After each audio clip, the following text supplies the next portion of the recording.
단 돈 몇십만 원의 상담 비용을 아끼려다 수십억 건물을 통째로 날린 사연. 믿기 힘드시겠지만 이것은 결코 남의 일이 아니에요. 평생 피땀 흘려 모은 돈으로 드디어 낙찰받은 내 상가. 장밋빛 미래를 안고 찾아간 그곳에 정체불명의 사람들이 버티고 있어요. 과거 건물주에게 못 받은 공사대금이 있다며 막무가내로 건물을 무단 점거한 상황이죠. 건물에는 들어가지도 못하는데 매일 불어나는 대출 이자와 무너지는 억장. 당신이라면 앞이 캄캄한 이 상황에서 과연 어떻게 대처하시겠어요? 안녕하세요, 벼랑 끝.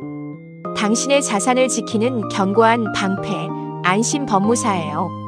얼마 전 참담한 얼굴로 사무실을 찾아오신 김 대표님의 가슴 아픈 이야기예요. 김 대표님은 한평생 가족을 위해 쉬지 않고 뼈 빠지게 일만 해오신 아주 성실한 가장이었어요. 그의 소박한 꿈은 은퇴 후 상가 월세로 아내와 편안하게 노후를 보내는 것뿐이었어요. 그는 수십 년간 모은 은퇴 자금을 털어 알짜 상가를 운 좋게 낙찰받았어요. 은행 대출까지 끌어모아 소유권 이전 등기까지 완벽하게 마친 진짜 내 건물이었죠. 하지만 소유자가 되었다는 기쁨은 잠시뿐. 건물 입구에는 섬뜩한 붉은 글씨가 있었어요. 전 소유자에게 실내 인테리어 공사대금 5억 원을 못 받았다고 우기는 도급업자들. 그들은 정당한 유치권을 행사한다며 건물 주변에 철조망을 치고 용역 직원들을 깔았어요. 그런데 갑자기 나타난 불법 브로커들이 그의 빛나는 노후를 통째로 짓밟으려 했던 악질적인 사건이었어요. 김 대표님은 건물 근처에는 얼씬도 못하고 매일 밤 우울증에 시달렸어요. 지푸라기라도 잡는 심정으로 찾아간 법률 브로커들은 오히려 상황을 악화시켰죠. 그들은 재판으로 가면 무조건 질 테니 수천만 원의 합의금을 주라며 종용했어요. 하지만 모든 희망을 잃고 안심 법무사를 찾아왔을 때 상황은 극적으로 반전돼요. 저는 의뢰인의 눈물을 닦아주고 즉시 직원들과 함께 사건 현장으로 곧장 달려갔어요. 현장에 도착했을 때 문 앞에는 험악한 문신을 한 남자들이 위협적으로 버티고 서 있었어요. 그들은 엉터리법을 들먹이며 협박했지만 저는 확고한 대법원 판례를 들이밀며 절대 물러서지 않았어요. 진짜 법률 전문가 앞에서는 그들의 알량하고 얄팍한 거짓말이 더 이상 결코 통하지 않았던 것이죠. 그리고 며칠간의 끈질긴 야간 잠복과 탐문 조사 끝에 결정적인 단서를 드디어 포착했죠. 이들은 사람들의 눈에 띄는 낮에만 위협을 가할 뿐 밤에는 건물을 비웠어요. 심지어 관할 한국전력공사를 통해 정식으로 요청한 전력 사용량 사실조회 결과는 충격적이었어요. 가짜 점유자들이 머물렀다는 지난 6개월 동안 건물의 전력 사용량이 아예 없었죠. 이것은 법정에서 앵무새처럼 주장하는 점유의 계속성이 처음부터 끝까지 완전한 허구라는 증거였어요. 승기를 잡은 저는 주저하지 않고 허위 권리자들을 향해 매서운 반격을 시작했어요. 그들이 제출한 공사대금 계약서 역시 엉성하게 급조된 가짜임을 세금계산서 내역으로 밝혔죠. 명도 소송을 진행할 때는 피고가 제출하는 서증의 모순점을 철저하고 과학적으로 반박하는 준비서면 작성이 무조건 핵심이에요. 우리는 집행관 면담 일지와 현황 조사서를 증거로 제출하여 법원을 강력하게 압박하고 설득하는 작전을 썼어요. 상대방이 중간에 점유를 넘기고 도망가지 못하도록 점유의 정금지 가처분을 아주 신속하게 집행했어요. 이어서 그들의 허위 권리를 부수는 유치권 부존재 확인 소송과 명도 소송을 강력하게 병합했죠. 결국 재판부는 우리의 빈틈없는 증거를 온전히 채택하여 피고들의 조건 없는 퇴거를 명령했어요.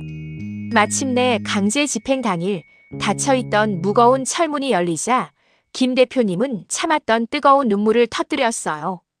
우리는 텅 빈 상가 바닥에 둘러앉아 짜장면을 시켜 먹으며 최고의 짜릿한 승리를 기쁘게 자축했어요. 끝없는 지옥 같았던 6개월의 고통이 단숨에 해결되며 김 대표님은 웃음을 찾았어요. 가짜 유치권, 이렇게 완벽하게 부수세요. 첫째, 압류 이후 점유 개시, 대항력 상실로 재판에서 즉시 아웃. 둘째, 야간 위장 점유 확인, 한전 전력 조회와 CCTV로 완벽하게 격파. 셋째, 엉뚱한 공사비 불법 청구, 채권의 결련성 부족으로 철저하게 원천 무효. 이렇게 전문가의 도움을 받으면 해결할 수 있는데도 일반인들은 종종 법률 사각지대에 빠져요. 소중한 피 같은 재산을 잃지 않기 위해 절대 속지 말아야 할 3가지를 경고할게요. 첫 번째 함정. 붉은 현수막만 덜렁 걸려 있으면 적법한 유치권이라고 지레짐작하는 거예요. 단순히 무서운 경고문을 붙이는 것만으로는 법률이 엄격하게 요구하는 사실상의 지배 상태로 인정받지 못해요. 두 번째 함정. 공사와 무관한 채무나 엉뚱한 비용을 공사대금으로 교묘하게 포장하는 수법이에요. 단순한 사무실 집기 구매 대금이나 다른 건축 현장의 미수금은 이 건물과 아무런 결련성이 없어요. 세 번째 함정. 사전 방어막인 가처분 절차 없이 무작정 건물명도 소송만 덜컥 진행하는 실수예요. 소송 도중 점유자가 건물을 남에게 넘겨버리면 애써 얻은 승소 판결문은 즉시 휴지 조각이 돼요. 현행 민법 제320조가 보장하는 권리는 땀 흘려 일한 채권자를 위한 튼튼한 방패예요. 이 법이 남의 재산을 탐내는 불법 브로커들의 날강도 같은 창이 되어서는 절대 안 돼요. 대법원 판례는 경매 개시 결정 기입 등기 이후에 시작된 악의적인 점유 이전을 아주 단호하게 배척하고 있어요.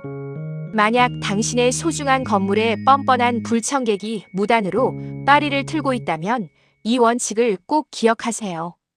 두려움에 떨며 악덕 브로커와 수천만 원의 억울한 합의금을 타협할 시간은 이제 없어요. 당장 주변 CCTV와 야간 현장 사진을 확보하여 그들의 약점인 점유 단절을 완벽히 입증하세요. 그리고 망설임 없이 단호하고 신속하게 법의 이름으로 점유의 정금지 가처분의 무거운 철퇴를 당장 내리셔야만 해요.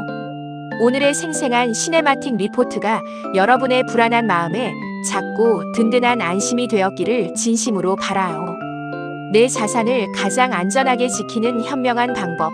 바로 안심법률 부동산 연구소 채널 구독이에요. 영상에서 다룬 실제 승소 소송 서류 양식과 대법원 판례 전문이 실무적으로 꼭 필요하신가요? 더 상세한 서류 양식과 판례 전문은 설명란에 안심법무사 블로그 링크에 있습니다. 지금 바로 링크를 클릭하셔서 당신을 든든하게 지켜줄 예리하고 강력한 법적 무기를 확실히 장착하시길 바랄게요.